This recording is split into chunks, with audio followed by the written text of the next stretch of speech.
পিরোজপুরের নেসারাবাদ গ্রামের নাম বিন্না। অজপাড়া গায়ে হলেও এই গ্রাম সারা দেশে পরিচিত ক্রিকেট ব্যাটের গ্রাম হিসেবে। সস্তা, টেকসই ও আধুনিক ডিজাইনের জন্য বিন্নার ব্যাটের সুনাম রয়েছে দেশ জুড়ে। বলদেয়া ইউনিয়নের ছবির মতো এই এলাকায় রয়েছে প্রায় ৩,০০০ ব্যাট তৈরির কারখানা। দেশের শিশু কিশোরদের ক্রিকেট খেলার হাতেখড়ির ব্যাটগুলোর বড় অংশই যায় এখান থেকে। আমরা, কদম, ডুমুর ও ছাতিম গাছ সহ আরও কয়েকটি গাছ দিয়ে তৈরি হয় ক্রিকেট ব্যাট। প্রতি বছর ব্যাট বানানোর মৌসুম চলে কার্তিক থেকে জ্যৈষ্ঠ মাস পর্যন্ত। ২০০ থেকে ২৫০ টাকা কেজিতে কিনতে হয় এক একটি গাছ। স্বল্প মূল্যের কাঠ দিয়ে ব্যাট তৈরির মূল কাজটি পুরুষরা করলেও রং ও স্টিকার লাগানোর কাজ করেন নারীরা।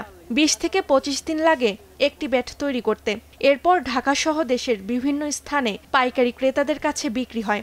আকার অনুযায়ী দাম পড়ে ৩০ থেকে ৩৫০ টাকায়। এক একটি কারখানা প্রতি মৌসুমে আয় করে ২০ লাখ থেকে ২৫ লাখ টাকা।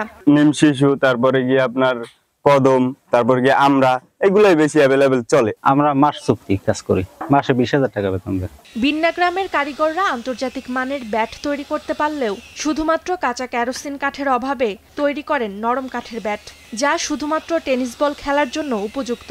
ফলে আমাদের দেশ যেমন বঞ্চিত হচ্ছে রপ্তানি আয় থেকে, তেমন বঞ্চিত হচ্ছে সুনাম থেকেও।